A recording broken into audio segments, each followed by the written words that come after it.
So hi guys, look, would you believe we've got Ray Burdis? Ray has a long list of TV's film screenwriting. It includes Scum, Gandhi, TV, Operation Good Guys. He directed Love, Honour, Abide. He's partly involved with the Cranes films. There's lots more. And recent times, he's been making To Be Someone. But, Ray, the first question has to be, what would the 16-year-old teenage Ray think to all of this? Or all of that, even? What, the 16-year-old teenage Ray? Yeah, what? I don't know. See, at 16, I was quite lucky in the fact that I hated school. I absolutely hated school. And the only way out of lessons was to sort of go into the school brass band or, drama and rehearse for the play and never have to go to lessons. And from that, I was spotted by a woman called Anna Scher, who had a local drama club for kids, to get kids off the street, basically. And from there, it was the likes of Pauline Quirk, Linda Robson, Phil Daniels, the Kemp brothers, we all went there. And around about the age of 16, I was given a great opportunity to do a TV series called You Must Be Joking, which I co-wrote at the time and wrote myself in as one of the starring roles, as one does. So from 16, I was lucky. I was in a medium that, when I said to my parents, I want to be an actor, they went ballistic, and said, actors, they're all gay, Like being gay was like... In them days, it was a terrible thing. Yeah. And, that they couldn't get their heads around it. They wanted me to go and, be an electrician or whatever. Yep. So I slipped in at a very early age. In fact, I'd done my first professional paid job when I was 11, doing these Saturday morning pictures, Children's Film Foundation. Using both versions of Scum, one was for the telly, and then one was for the movie. But would a film like that get made now? Would you take that on? I feel the world is different. We don't write stuff like that. It's funny you should say that. It crossed my mind the other day, and that's really weird. I don't know why. It must be someone mentioned Scum to me. When we first done Scum, we done it for television, and it was so beyond the day at the time, the swearing and the violence and the rape in the greenhouse and stuff like that the BBC made it and then banned it. Yeah. So we went on to do the film, and the film was great, and I think that was really put a stamp on its time. And I feel that it's time to do something like a new Scum. Now, obviously, they don't exist, them sort of ball stalls anymore, but young offenders units. But it's crossed my mind. I'd love to do something like that. Is it true that it's to do, he thinks it was to do with Kathy Burke not being able to remember names, and that's why you're all called your own names in your films? Does it make sense? Is that true? Yeah, or? No. Tell him it's a load of bollocks. Right. No, Kathy's a very, very dear friend of mine. No, what it was is we were all useless at remember. So you're doing a scene, a fantastic scene, and you've all got character names, and you say the wrong name. You forget what his character is. Oh, of course, right. So we thought, what are we doing? Let's just call ourselves our own names, and it makes life easier. And press picked up on that, and they've always been nasty to me, the press, in many ways. And they goes, they, so big-headed, they think they can use their own names. It wasn't that. We just kept fucking up and ruining the scene. And the only one I think in Love, Honour, Abide who didn't want to do it was Perry Benson.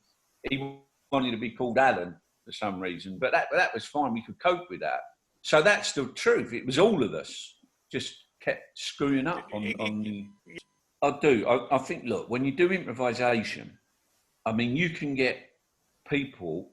The people that I work with are very, very good at improvisation. People think it's easy. You make it up as you go along. It's not easy. In fact, it's more difficult than doing a scripted piece because you have to listen to what everyone's saying. You have to interject correctly because I've worked with some actors who just can't do it, and they want to take over the whole scene. You can't get a word in edgeways, and People watching this show may know that we've supplied some of the shoes to your latest project, which is To Be Someone, and we'll be interested in To Be Someone. So can you give us a bit of an update where you're at the Mo?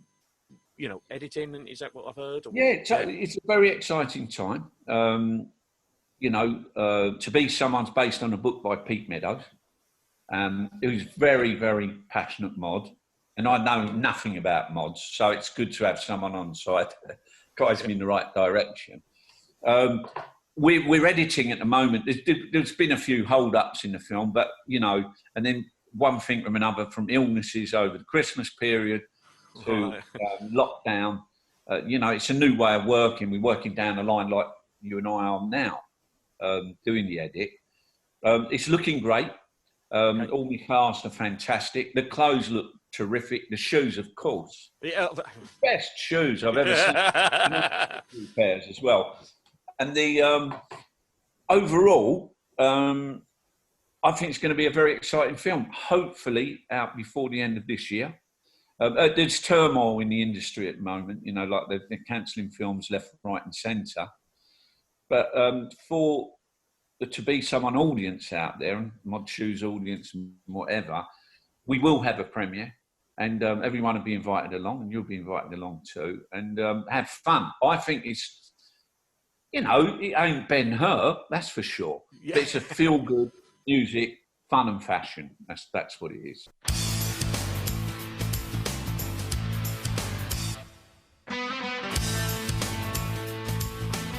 What sparked it's quite a funny story in itself, the sort of evolution of Operation Good Guys, because when I first done it, I watched a series called Cops, and it's sort of fly on the wall, American, fly on the wall, honouring the police force. And I thought, wouldn't it be great if I'd done a drama, but we made out it was a documentary, so we could catch action, catch people getting shot, and it'd be very cheap to make and whatever.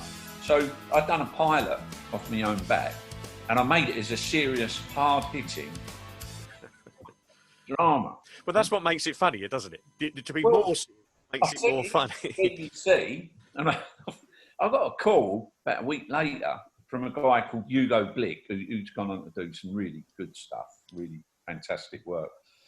And he said, Ray, he goes, that is the funniest thing I've ever seen.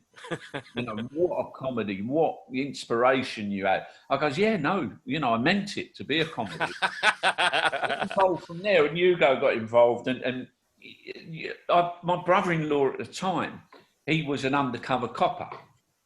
And I had a few chats with him about the police. And he said, he's doing big mafia busts, proper stuff in big hotels in Dorchester. And there's one incident where they had to drill holes in the wall to put little cameras in, but their governor wouldn't let them. He goes, no, because we'd have to pay to repair that. I'm sorry. Yeah, you can't, there's no way you're drilling holes in the wall in Sweet the Dorchester. So he said we had to put them in plug sockets.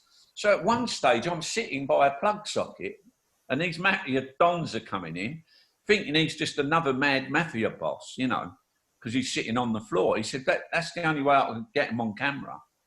And, he had him on the ground, looking into the plug. He was sitting by the plug socket, just talking to him, and they thought he was a lunatic. And he said, you'd go outside. He goes, one time he saw them out of the hotel, but the car that dropped him off to the hotel was a cop's car. And he goes, he's sitting there in reception with like his mate sitting in the front of the car, waiting for him to come out and sort of go home type stuff. He said it was how he never got murdered. He'd never know.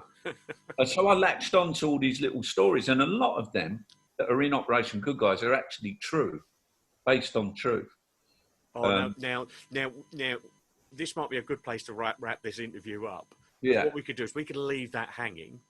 And perhaps in 6 or 7, 8 weeks' time, we could get some of our people who watch this to watch all of them and try and work out what ones are true and some come out of your imagination. A lot of it is. A lot of it is. A lot of it's silliness, obviously, but no, a lot of it is.